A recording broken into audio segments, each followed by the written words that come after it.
You're watching Choice TV, the people's choice for TV. This segment of the news brought to you by Bank of St. Lucia, all the bank you need.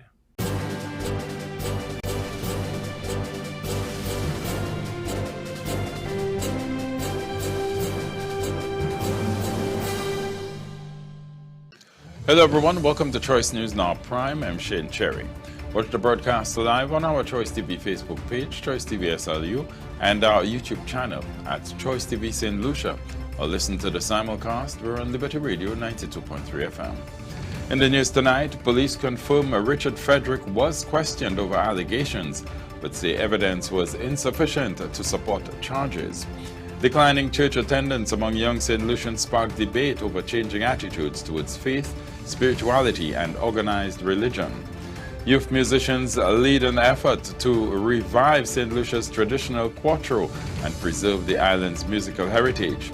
And in news from the region, Antigua's Foreign Affairs Minister defends his Prime Minister and urges Commonwealth jurists to consider the full context of his crime-fighting remarks.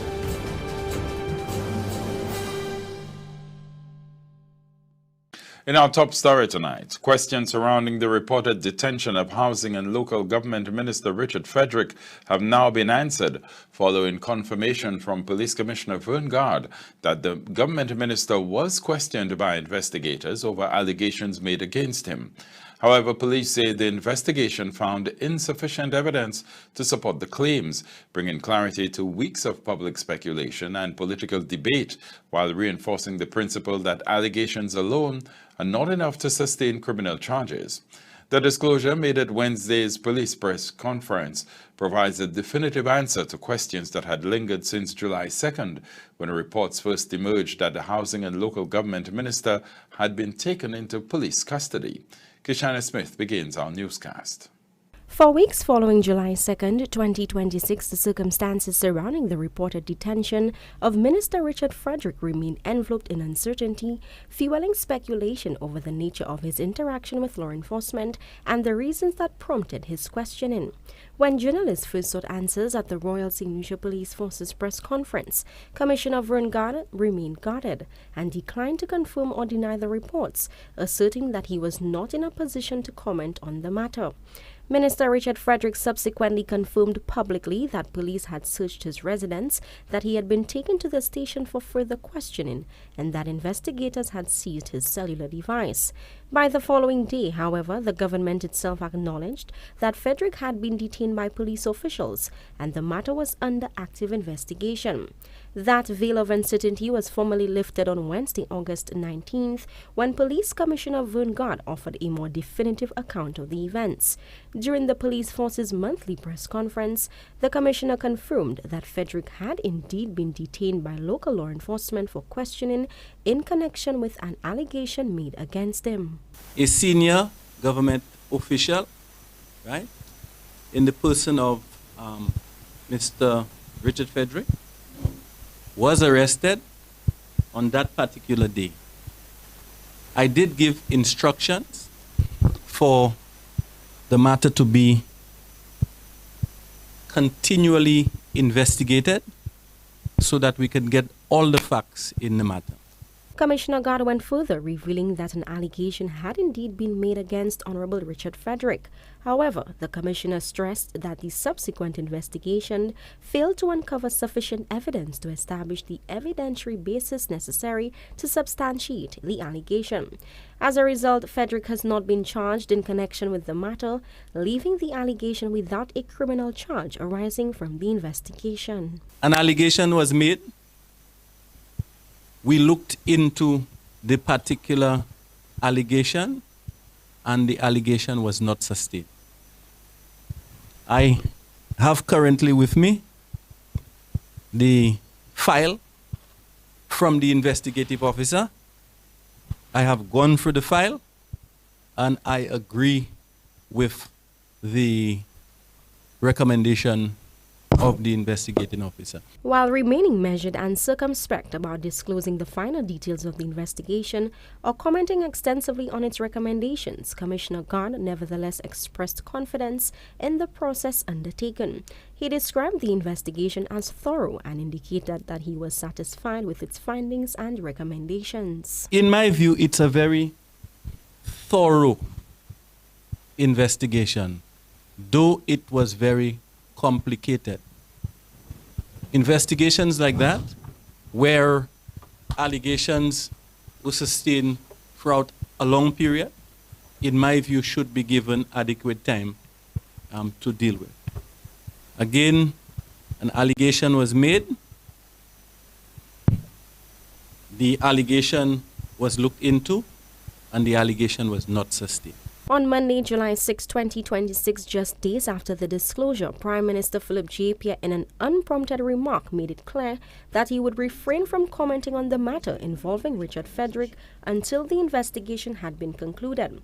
That position was followed by a further development on July 24th, when the Office of the Prime Minister announced that Frederick had proceeded on annual vacation leave until August 27, 2026. Now, more than a month after Frederick's initial detention, Commissioner Gard's latest disclosure has shed greater light on the circumstances surrounding the incident, offering the public a clearer understanding of what transpired beyond the headlines.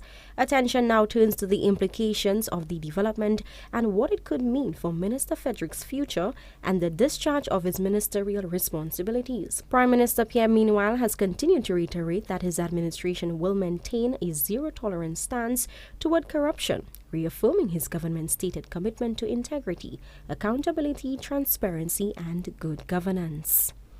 For Choice News Now, I am Kishana Smith. The government's goal of having a university graduate in every St. Lucian household is gaining momentum, with the first-generation scholarship designed to extend that opportunity to as many families as possible. Education Minister Kenson Casimir says the program targets only the first prospective bachelor's degree holder in each household, meaning families cannot benefit from the scholarship more than once. Kishana Smith tells us more. The government's vision of having at least one university graduate in every household is taking shape through a suite of education initiatives, but the education minister is making it clear that the benefits are not intended to be duplicated within the same family. The issue was revisited at Monday's Cabinet press briefing, August 17th, just 1 week after Education Minister Honorable Kenson Casimir was asked to clarify the government's one graduate per household mandate and specifically the purpose of the first-generation scholarship. Beginning with the UniPass grant, Minister Casimir iterated that the initiative was tailored for students who are already in pursuit of their undergraduate studies and subsequently encountered financial difficulties. In addition to that, the government has also launched its first-generation scholarship program, in contrast, designed to open the door to higher education for a student who represents the first generation in their household to pursue a bachelor's degree. That distinction, he says, is critical. Minister Casimir began by outlining the process and eligibility requirements of the first-generational scholarship program. An application has to be first placed to Monroe University. You have to be accepted first and foremost to the University to Monroe University, which means that they have the academic standards. It might be 5 CXCs, it might be a Safa Lewis certificate, it might be CAPE, it might be some of what you need as a basic entrant.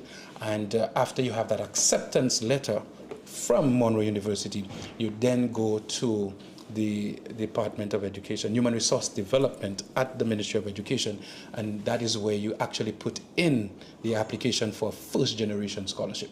So if you only apply to Monroe, you get accepted to Monroe, and you do not go to that extra step of applying for the first-generation scholarship, you'll only be accepted from Monroe, and you therefore have to pay your way through Monroe. Casimir explained that the Human Resource Development within the Ministry of Education then reviews each application, conducts the necessary assessments, and determines whether applicants meet the required criteria. The Ministry of Education, the Human Resource Development Department, that is when they now will do their research of the household, the individual, where they're from, to ascertain whether or not that individual is indeed the only individual pursuing a degree program in that household. According to Kazimi, although the process may seem somewhat lengthy to some, it is designed to ensure equity by preventing multiple beneficiaries from the same household from accessing the same opportunity. Some people say that the first generation scholarship takes a little bit longer, and you would understand why. You have to go for that extra nugget of ensuring that a sister, a brother, a beau-père, a parent, and an individual not applying for that same scholarship at that same time. We have had instances in the history of St. Lucia where something slips through the crack. This is St. Lucia. Sometimes something slips through the crack, but as a minister, I always put pressure on the ministry and the department to do all the research necessary to ensure that we identify indeed first-generation individuals. The First Generation Scholarship Program is specifically curated to change the educational trajectory of an entire household by helping its first prospective university graduate earn a bachelor's degree. With safeguards now being put in place, the government appears intent on ensuring that the program reaches as many qualifying households as possible, efforts they say are critical to human resource and national development. For Choice News Now, I am Kishana Smith. A series of events throughout August is being held to commemorate the anniversary of Marcus Garvey's birth and deepen awareness of the Caribbean's history of slavery and colonization. Led by the National Reparations Committee and the Ayanola Council for the Advancement of Rastafari, the activities form part of the 2026 Emancipation celebrations, while promoting reparatory justice, collective progress, and greater appreciation for Caribbean excellence. Sienna Dalson reports. The chair of St. Lucia's National Reparations Committee and Reparations Envoy Earl Bousquet put forward the NRC's and Ayanola Council for the Advancement of Rastafari's plans to celebrate the anniversary of Marcus Garvey's birth. The announcement came on Monday the 17th of August, exactly marking the 139th birthday of the late prominent Jamaican social justice activist who advocated for unity among Africa and its diaspora, as well as the liberation of African states from colonial rule. Bousquet said that ICAR, an NRC member organization, hosted a commemoration rally in Miku at 2 p.m. that day, to be followed by other ICAR-led activities towards the end of the month of August, that is Emancipation Month 2026. The NRC also aims to commemorate the anniversary of Marcus Garvey's official visit to St. Lucia and reflect on the profound impact made. Bousquet highlighted the historical context surrounding the visit and its influence on a young William Arthur Lewis. He outlined the activities that the NRC intends to lead throughout the remainder of Emancipation Month, starting with a special broadcast on NTN from 10 a.m. Friday the 21st of August, honoring the people's favorite Lucian Calypsonian. And that is going to be an activity where we will be honoring Herb Black, our well-known local Calypsonian, and we will be adopting his song, his music video called Reparations, which was presented at the CARICOM Forum on Reparations on the 6th of July. The NRC will also be launching a song contest using music as an instrument to advance the cause of reparatory justice. We will be also announcing the launching of a National Reparations Song Contest, which will be not only limited to any particular genre, but will be encouraging anyone involved in or able to produce music to produce a reparations song for a contest. Of course, the rules and the other aspects of it will be also disclosed subsequently. On the 31st of August, the International Day for Peoples of African Descent, presentations will be offered by the present and former chairs of the UN Permanent Forum for People of African Descent to offer the public insight on the reparations movement and an understanding of ongoing efforts to elevate Black consciousness. For Choice News Now, I am Sienna Dalso. Coming up, declining church attendance is prompting fresh conversations about changing attitudes towards faith, spirituality, and organized religion in St. Lucia. And young musicians are breathing new life into St. Lucia's traditional quartero in a bid to preserve the island's musical heritage. These stories and more coming up after the break. Stay with us. The news continues.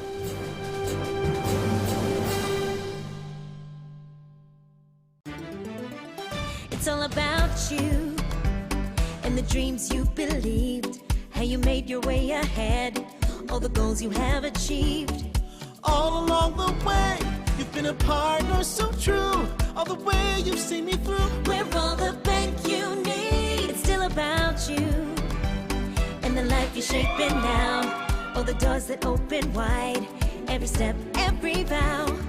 All along the way, you'll be a partner so true. All the way you've seen me through. We're all the bank you need. We're the Bank of St. Lucia, so bank on your future. We're the Bank of St. Lucia, all the bank you need. Celebrating 25 years strong. Bank of St. Lucia, all the bank you need. Massey Stores Waterfront is now temporarily closed for renovations for approximately 3 months. You are welcome to continue shopping with us at Massey Stores City Store or Leclerc, where you can enjoy double points on Wednesdays and Fridays, weekly sampling, and ring-a-ding Fridays during the renovations. Thank you for your understanding and continued support of Massey Stores. Our family serving your family.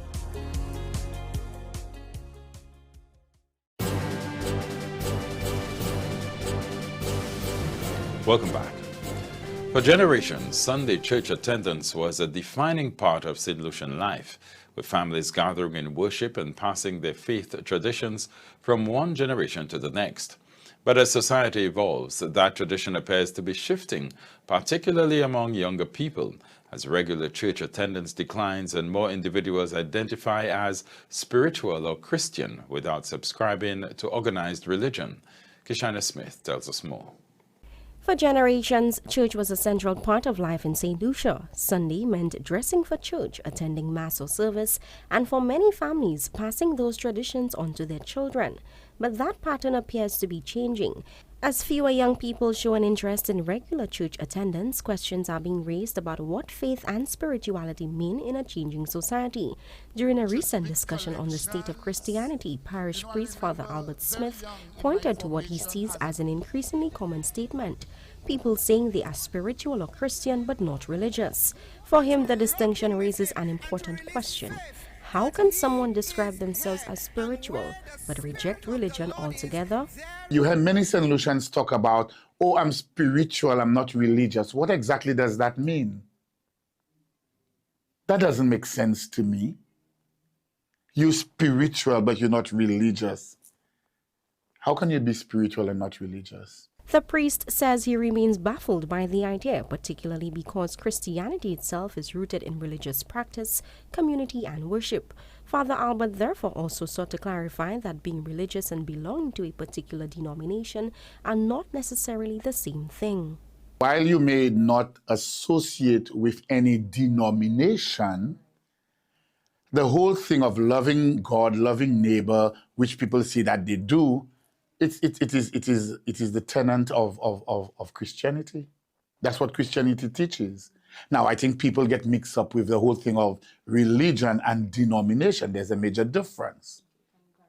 Well, Christianity is the religion. Denominations are Catholic, Adventist, Pentecostal, Jehovah.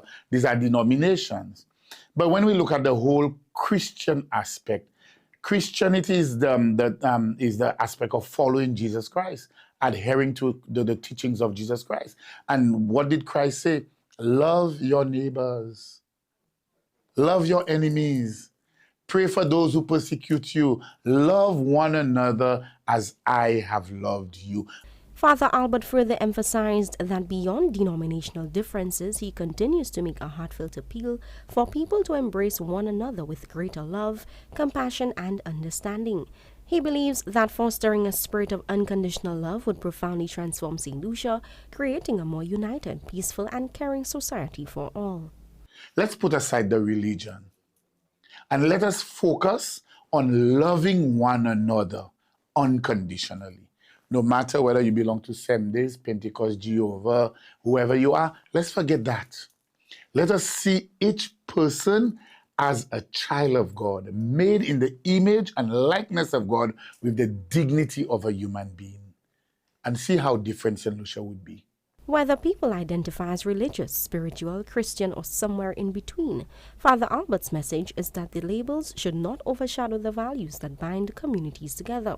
His call is for St. Lucians to put differences aside and allow love, understanding, and compassion to remain at the center of their faith and their lives. For Choice News Now, I am Kishana Smith. As St. Lucia's literary scene continues to grow, educators and cultural advocates are urging greater inclusion of local stories in the classrooms.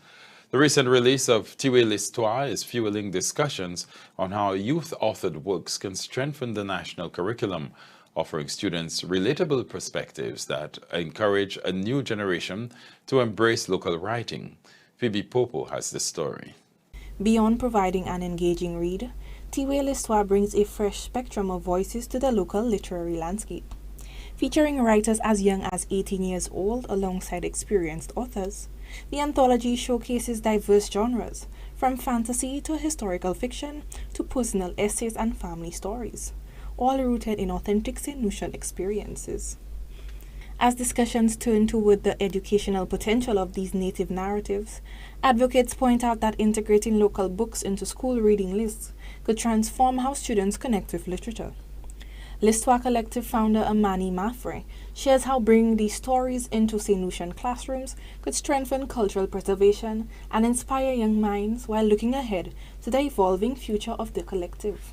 It would be an honor for our work to be featured in St. Lucian curriculum, and somebody said that to me recently, and it made me realize it is a perfect fit actually, and it's a very humbling feeling to know that we worked on something that people can see that potential in. I think above all else with l'Histoire, knowledge is a core pillar of what we do. We want to help preserve cultural knowledge and traditions, and I think this book is an excellent fit for young readers at many different levels actually. I think it's an excellent collection for people who want to engage with St. Lucian and Caribbean literature in a very contemporary way. Like I said, it's fresh voices. Some of them are quite young, and what they bring to this collection honestly really impressed me. L'Histoire Collective founder Amani explains the deep cultural richness these stories convey and why the collection is a vital read for audiences of all ages. Tiwe l'Histoire is an essential read for many reasons, and one of them is that it's a collection of emerging voices. So it's not the established writers that you are used to hearing, but this is very fresh and new perspectives. Some of them have been published maybe once before, some of them are completely new. We have a writer who is as young as 18 years old, and she stands up, she holds her own just as the older writers, and I think that's one of the reasons. A second one is the diversity in this collection. It blew even me away. Just seeing what everybody brought to it, that's very true to who they are. So everybody's writing from a very different perspective, different age levels, different levels of experience, different life experiences that have shaped their voice. And we kept saying that there's something in this collection for everybody. So if you like fantasy, if you like historical fiction, if you like poetry, if you like personal essays, if you like family stories, there is something in there for everybody. As for what comes next, Matra shares that the collective's ultimate goal is to champion native voices and ensure local stories continue to find new platforms. L'Histoire is still actively being shaped, and I think will probably always be evolving, and that's something I'm excited about. We might change form in 5-10 years, but I want the focus to always be on people, culture, and stories. So that might not always be books, it might be films, it might be documentaries. We might even go into music and different forms of art. Seeing the potential of what the first collection and the first retreat unlocked, it's making us think of so many possibilities of what we can do when it comes to arts and culture in St. Lucia. At the heart of all that we do, there's always this emphasis on advocacy. So we're trying to see different ways of using storytelling for advocacy. Incorporating local works like Tiwe l'Histoire into school curricula offers more than just new reading material. It provides St. Lucian students with a mirror to their own culture and history. As the l'Histoire Collective looks towards expanding into documentary, film, and other creative avenues, the foundation remains clear, ensuring local stories are preserved, celebrated, and passed on to the classroom and beyond. Reporting for Choice News Now, I am Phoebe Popo. A simple sunflower is becoming a symbol of inclusion at St. Lucia Cruise Port through the launch of the Hidden Disabilities Sunflower Program. In this edition of Port Profiles, we take a closer look at the initiative designed to ensure that those living with non-visible disabilities can navigate the port with greater confidence and understanding.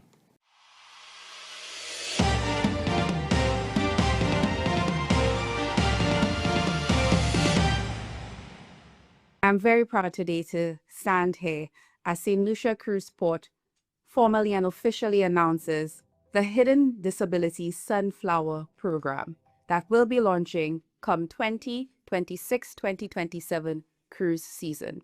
This program has been adopted by all of GPH Global Ports Holdings ports. The Hidden Disabilities Sunflower Program is a global initiative designed to improve accessibility, inclusivity, for people with non-visible, hidden disabilities by providing a simple, discreet way to signal that they may need additional support, guidance, patience, or understanding while they navigate ports of entry. So this is not limited only to cruise terminals, but also to airports as well. This program was created in 2016 at London Gatwick Airport in the United Kingdom to help airport staff recognize passengers who may need additional help while they navigate the airport as per usual. The sunflower was chosen as the symbol because it represents happiness, positivity, strength, and confidence, and the program focuses on enabling participation rather than highlighting limitations. Many disabilities and chronic conditions are not always visible, yet they can significantly affect how someone experiences travel, public spaces, and services.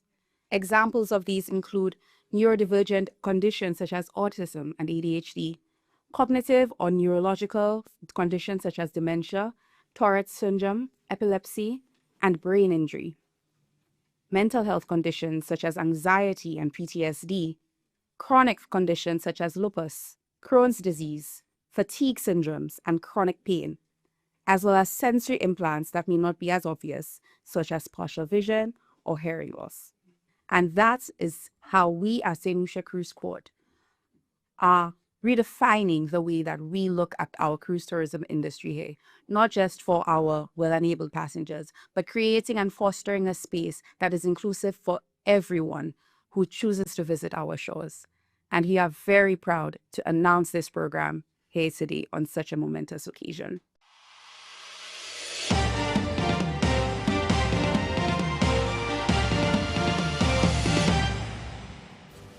This is Choice News Now Prime. More news coming up after the break. Stay with us.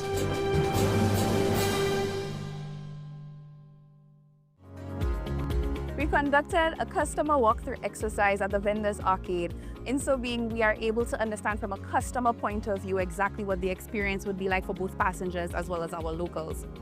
Here we were able to outline the positives and the benefits that they would be receiving, as well as our shortfalls and how we can improve when we are relocating to the new Vendors Arcade facility. The vendors are very excited and they are very receptive. They are working with us, and they are also outlining some issues that they may be experiencing as well that we may not necessarily see. In so doing, we are now able to provide an elevated experience for our passengers as well as our locals in the new facility. Things such as signage, for example. We are currently under phase 1 of the project, and we hope to have construction completed by the end of 2026.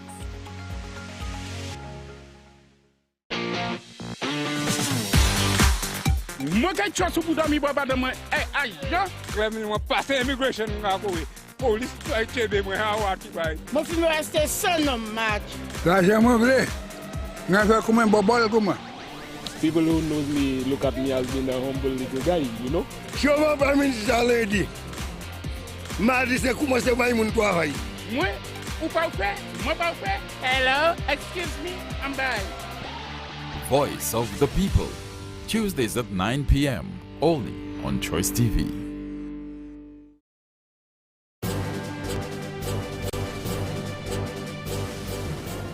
Welcome back. As the sounds of modern music continue to dominate St. Lucia's musical landscape, a cherished piece of the country's cultural heritage is finding new life through the determination of a new generation. At this year's St. Lucia National Youth Council Summer Enrichment Program, young musicians are leading efforts to revive the Quattro, ensuring that the traditional instrument remains an enduring part of the island's musical identity.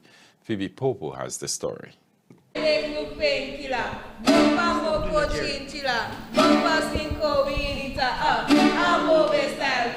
For generations, the Quattro, also known as the banjo, played a central role in St. Lucia's traditional folk music, providing the distinctive rhythms that help shape the island's cultural identity. However, the instrument has gradually lost prominence amid the rise of modern musical influences. In an effort to preserve this important part of the nation's heritage, the SLNYC Summer Enrichment Program is engaging young people in folk traditions by creating opportunities for knowledge to be passed from one generation to the next. Junior music conductor Adisa Panthia, under the guidance of music educator and music hub director Lestan Celestine, is helping to keep the Quattro tradition alive. Celestine highlights the importance of preserving the instrument for future generations. That's a great question. Yeah. So the Quattro for me is very dear to me. I learned from the late Frank Noville, and again, like you said, it's a dying art. We don't really have persons playing the Quattro or the banjo so much. For me, it's dying not because there's lack of interest. It's dying because there's lack of access. So lack of access is what is causing that death. So what we're trying to do is put it in the hands of students. So if we put it in the hands of students, I mean, they have a lifetime of growth to do and of learning and growing to do. So in that time, what we're saying is that when you learn and we teach you and you learn it, your job now, your ultimate job is to pass down knowledge on to another student, another person just like you. And that's why we have those junior teachers teaching. Playing and mastering instruments has reshaped Panthia's daily habits, driving positive personal growth and discipline. Well, not only playing Quattro, but playing any instrument gives you a lot of discipline. And I also have the privilege of teaching other young students like myself the Quattro, because it is currently dying out and it is a very fun instrument, and I would love if a lot of St. Lucians can play it. Music Hub continues to yield strong results for local youth, with hopes that more organizations step up to support the revival of this traditional instrument. Well, I do think that the Music Hub is really trying to give females and other people, older people, younger students, that the room to play. But I do think that we for sure can get more support from the government, not only for more instruments, but for a bigger room, for a bigger space, for a bigger field to play and to bring more awareness to the instruments. Looking ahead, Panthia envisions taking her musical craft beyond St. Lucia's shores to inspire international audiences. I really hope to go around St. Lucia performing. My plans are bigger than St. Lucia. I really wish to take the St. Lucian culture and the Creole culture all around the world, and I really hope that I get that opportunity to do so. The revival of the Quattro is a reminder that preserving culture requires active participation, not just documentation. By empowering young leaders like Adisa Panthia, the SLNYC Summer Enrichment Program, the Cultural Development Foundation, and educators such as Lestan Celestine are helping to ensure the survival of an important part of St. Lucia's musical heritage. Their efforts are inspiring a new generation to embrace and preserve the island's rich cultural traditions. Reporting for Choice News Now, I am Phoebe Popo. St. Lucia has formally agreed to consider receiving certain deportees from the United States, including some third country nationals. Today, we took to the streets to hear what St. Lucians think about the arrangement and what questions they believe the government should answer. Here's what the people had to say. The new government agreement between St. Lucia and the United States regarding third country nationals, essentially people being transferred here. The government calls it a case-by-case non-binding arrangement meant to help us navigate international relations. But there's a lot to talk about. What this really means for us at home. The question today is, St. Lucia has formally agreed to consider receiving certain U.S. deportees or third country nationals. What are your thoughts on this, and what would you like to ask the government concerning this? We take it to the streets. I am not in agreement of deportees coming to our island, to be honest, because some of these guys left St. Lucia as decent people. So they get the criminal records or whatever in the United States. You understand? You cannot deport that kind of negativity to our island. So I'm not in favor of that. I think they should remain where they are. And that's my point. What would you like to tell your government? Well, I would love to tell the government, do not accept that, because I'm not in favor of it, to be honest. I'm not in favor. Let these fellas stay where they are. We have enough to deal with. Well, my thoughts on that is what's in that for St. Lucia? Where we will be housing them? That's the thing. Will they be on the streets? What type of people are they? Are they zombies in America that America don't want again? If it's St. Lucians or Caribbean people, I don't mind. But for out of the Caribbean, I don't believe it's a good move. Trump does have us by our neck, and we have no choice. But my government will do what they have to do. Well, what I'm saying about that right now, the deportees they sending in St. Lucia, make sure there is those big fellas are the fish, and we are the scale. But what I would like them to do, especially when they send down the deportees, we're supposed to have their name, plus the photos and where they're from. And I don't know where they will be resident. But, you know, there is a lot of people going overseas and they do a lot of things also. But the Prime Minister, I don't know how much of strength we have. And as I say again, they have the big fishes and we are the scale of the fish. So we must put something in place, especially you put in the names, where they come from, the pictures, so we'll have to know the right thing to do. And especially like a lot of those people, they have some of them family that overseas. And sometimes when they come, they can register anywhere. So that's what the Prime Minister have to look now to see if they have to give them, when they come there, give them a chain, put a, how they call it, them uncle on them, uncle let on them, or let us know the type of people. But you know, they cannot live without a job neither, and especially a lot of them don't know the country. Some of them born overseas, especially if you come from St. Lucia, that's where they're sending you. But what do you have to do, especially the pictures and the name, we have to put a tag or something to know the criminals. Because sometimes a lot of us will stick in that also, and especially they come from overseas, they have some sweet talks and they could speak proper English, and sometimes a lot of us stick in that. What do you have to do? Tag them. For sure, I want the government to make sure they say no to this. Let them criminals say where they are. We have enough on our plate to deal with. It's a no, it's a no, it's a no, and it will remain a no. The news continues after the break with PR Daily. Stay with us.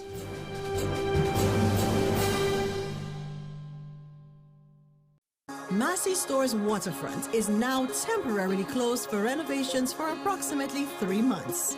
You are welcome to continue shopping with us at Massey Store's City Store or Leclerc, where you can enjoy double points on Wednesdays and Fridays, weekly sampling, and Ring-a-Ding Fridays during the renovations.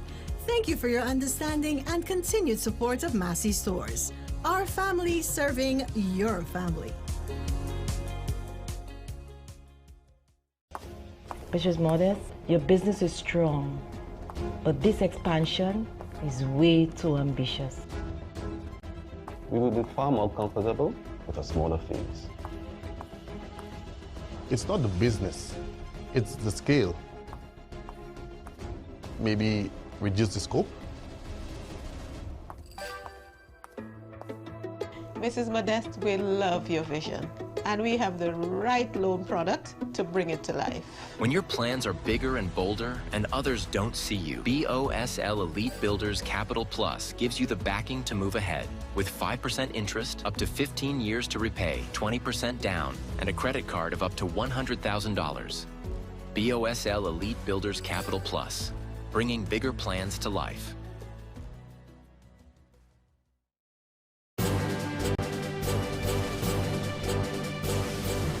Welcome back to Choice News Now Prime. Here's PR Daily with Kishana Smith. Good evening, everyone, and welcome to PR Daily, your trusted source with the latest press releases, important announcements, community initiatives, and events.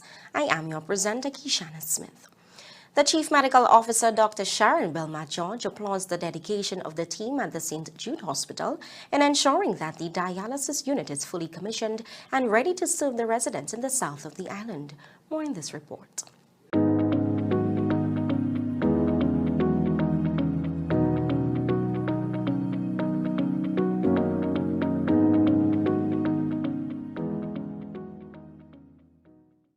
With the growing number of people impacted by renal failure, the Ministry of Health, Wellness and Nutrition recognized the need to ensure the commissioning of the dialysis unit at the St. Jude Hospital Oshie site is a top priority. The expansion to a 14 dialysis station will allow for residents in the south of the island requiring dialysis treatment to do so closer to home and in comfort. Chief Medical Officer Dr. Sharon Belma George, along with the Principal Nursing Officer Julieta Cassius, took the opportunity to visit the newly commissioned dialysis unit at the St. Jude Hospital Oshie site. Given what we are seeing from our data on chronic non-communicable diseases, one of the complications is renal failure, and we've been seeing the numbers of patients that are impacted by renal failure. At present, we have the dialysis unit at the Millennium Heights Medical Complex and also at St. Jude. The team has been working very hard to ensure a safe transfer to the new unit, and I really have to acknowledge the team and congratulate the team on the measures that they have put in place to ensure the safe transition of our patients from the St. Jude Hospital to the new center. It's a state-of-the-art center with the support of renal dialysis. So they have adhered to both the local and the regional protocol for dialysis services. So they've been able to make the move. The Ministry of Health supported that commissioning initiative. They've been able to make the move safely. The patients as well have been very pleased to utilize, both the patients and the staff to utilize the new dialysis center. So at present, the numbers are the same, but I know the team will be working to see how we increase the numbers being dialyzed over in the south of the island.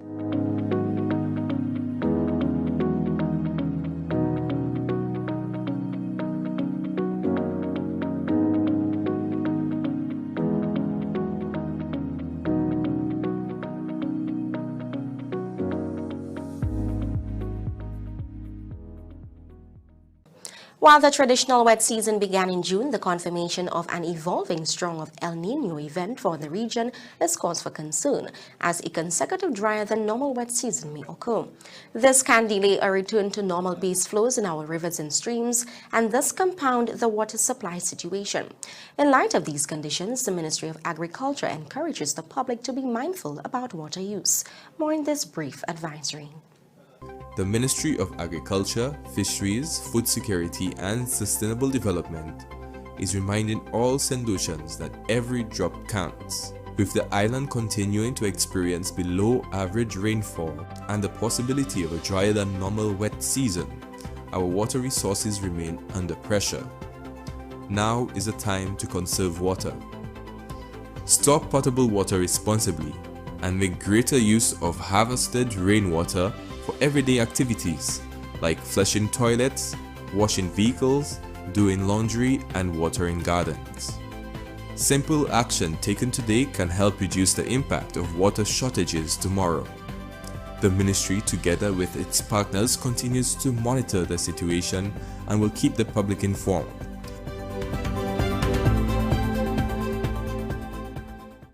The Office of the Prime Minister confirms receipt of correspondence from the family of the late Joyce St. Omar requesting consideration of an Independence Commission of Inquiry. The request was received on Monday, August 17, 2026 at about 10:30 a.m. The matter will be presented to Cabinet for consideration, after which an appropriate response will be provided to the family. Prime Minister, the Honorable Philip J. Pierre, reaffirms his government's commitment to protecting all citizens, particularly women, children, and vulnerable persons. That's all for today's edition of PR Daily. If you have a press release that you want to share with our audience, send us an email at news.choicemedianetwork@gmail.com. Thank you for watching PR Daily, and do stay tuned for more news and updates. Back to you, Shane. Thank you, Kishana. Let's now take a look at the local weather forecast.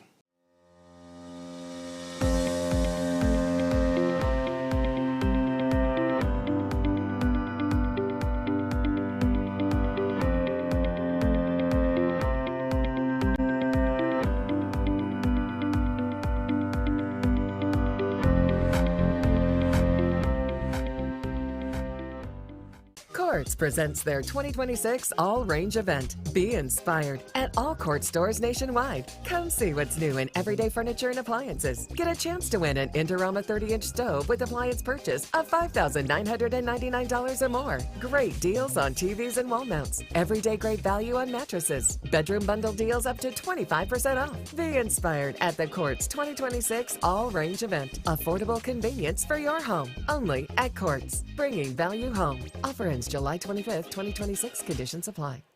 Massey Stores Waterfront is now temporarily closed for renovations for approximately 3 months. You are welcome to continue shopping with us at Massey Stores City Store or Leclerc, where you can enjoy double points on Wednesdays and Fridays, weekly sampling, and Ring-a-Ding Fridays during the renovations. Thank you for your understanding and continued support of Massey Stores. Our family serving your family.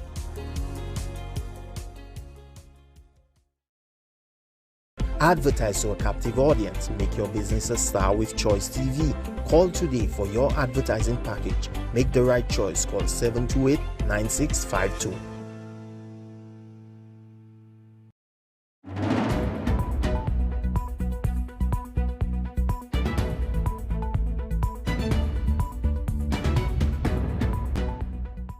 Welcome back. Here's Sienna Dawson with our regional news package. Welcome to the regional news package. I'm your presenter, Sienna Dalso. Antigua and Barbuda's Foreign Affairs Minister is asking Commonwealth jurists and lawyers to take the full context of the Prime Minister's passion for crime-fighting efforts. This follows comments made by the Prime Minister which have been interpreted as threats of deportation and ostracization towards an unnamed judge.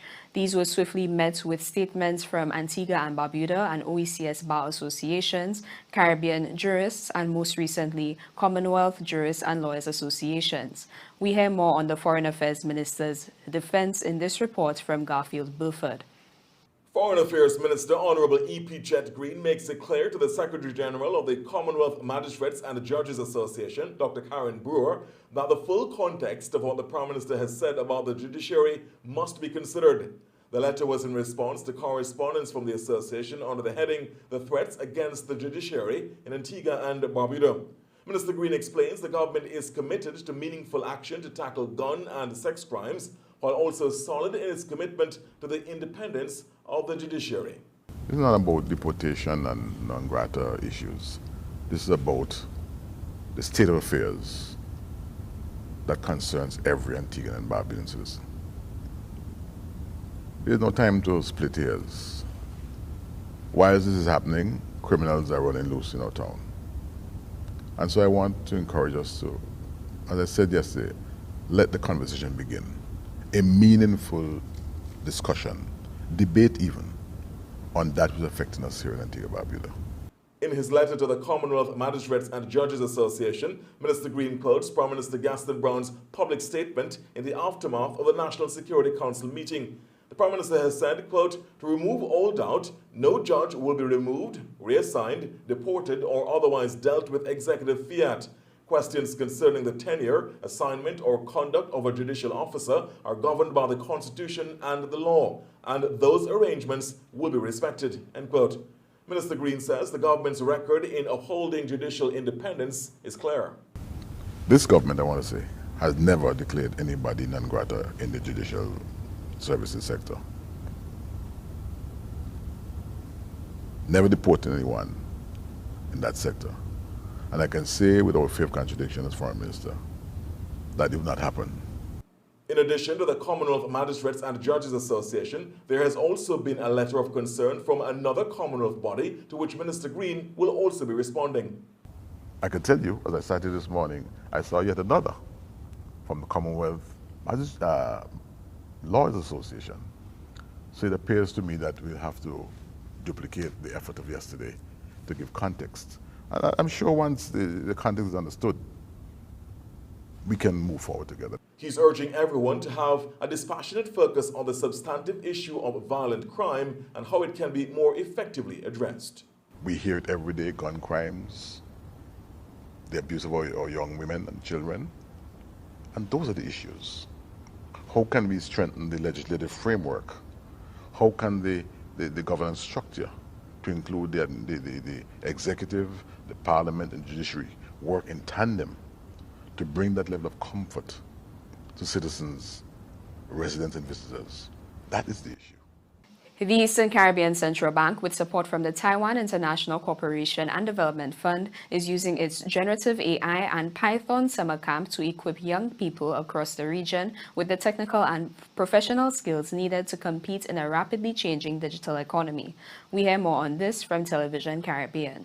The Eastern Caribbean Central Bank, ECCB, with support from the Taiwan International Cooperation and Development Fund, is using its generative AI and Python summer camp to equip young people across the region with the technical and professional skills needed to compete in a rapidly changing digital economy. Now in its third year, the camp has introduced a major new element, giving participants the opportunity to work directly with real businesses and organizations on real-world challenges. For the ECCB, the Generative AI and Python Summer Camp is more than a summer program. It is part of a broader effort to prepare young people for the future workforce and contribute to economic transformation. What the camp does is that it arms our youth to be able to have the competences to compete at a global level in the digital space. And this is what it's all about. If we transform the workforce. This year, participants from across the ECCU are being taken beyond stimulated projects and placed in a real-world environment.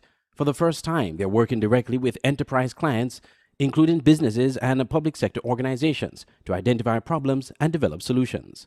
When you have a real client, what you do is immerse our young people in a real life skills, a real innovation lab. You have real clients, you have real projects, and now you really inspire our young people to do all that they need to do, to dig deep, to go beyond what they thought was possible, to meet and I would say even surpass the expectations of clients. Telly Ono, instructional design specialist, lead trainer and hub coordinator, Chatbot Edition, says the real client approach has also helped students develop confidence and professional skills. The key skills that they really learn, number one, is really problem solving. They all had several meetings with their clients, so obviously they learn how to now do consultative engagements. They build their confidence in that way so they can conduct client interviews, do requirements collection. So basically each team, we train them on how a real development team actually works. The experience has already given participants a different perspective on what it means to work in the technology sector. We had the honor of creating a chatbot for the Aspire program, which is an initiative in St. Kitts and Nevis. It's been really fulfilling. I, as a 16-year-old, having the honor of working with the Aspire program. A lot of persons used to tell me that I'm a bit self-centered, so I've worked to cover it and in working in large sum of group, because now I am leading a group of 13 members to be exact. It was stressful at times for sure, because you know these are real clients and real people with real needs, and having to meet their needs and make sure you make a product that is good enough to not only satisfy them but satisfy their customer engagement. So it was challenging, but once we got it done, it felt really nice. It was an incredible and transformative experience. We worked as a team and we built up our foundation on coding, and I feel like I developed my presentation skills and communication skills. And it is not only the students that are seeing the value of the experience. Facilitators say the program is helping young people move from simply learning about technology to actually applying it to solve problems. They realized to themselves what they can do together as a group and as a team. This program is really advanced, right? What they're doing is things that, to be honest, people in 5 years' time will be like, wow, why didn't I do that before, right? They're at the forefront of technology. The 2026 Generative AI and Python Summer Camp is sponsored by the Eastern Caribbean Central Bank in conjunction with the Republic of China, Taiwan, in partnership with the Ministries of Education in the various ECCU countries and delivery partners. The camp will culminate with a showcase on August 28th, when participants will present their innovations and projects.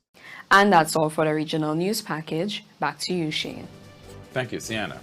Our final segment coming up right after the break. Stay with us.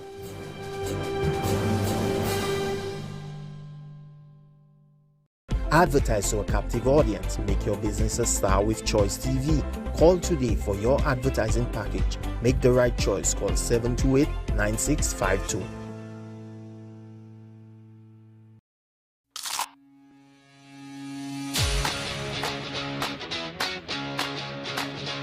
Life is full of tough choices. This one shouldn't be one of them. Wait, 9 pieces for $35? That's crazy. But do I need KFC today? I mean, I had it. When did I last have KFC?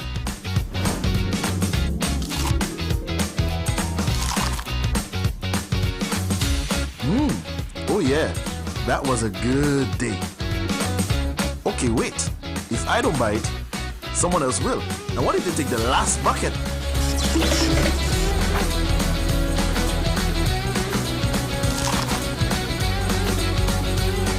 Yep, right decision. Definitely right decision. KFC Crazy Tuesday, because some deals are too good to resist.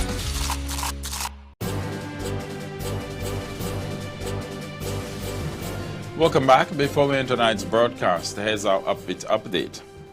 Construction workers in Belgium made an extraordinary discovery while excavating the foundation of a former brewery in the city of Dendermonde, just outside Brussels. What initially appeared to be a row of €1 coins turned out to be a hidden cache of more than 4,000 gold sovereign coins and 40 gold bars, with an estimated value of nearly $10 million. Kobe Phillips, a student working part-time on the construction site, said the team first noticed coins appearing as they used the jackhammer to break through the foundation. The discovery became even more remarkable when they found a gold bar attached to the end of the tool. After uncovering the treasure, the workers notified the property owner, who contacted police. Authorities have since secured the gold while investigators work to determine its origin and rightful owner. Several individuals have already come forward, claiming ownership and providing supporting documentation. With that, we come to the end of our primetime newscast. On behalf of the entire Choice TV family, thank you for staying with us. Stay tuned for more quality programming on Choice TV.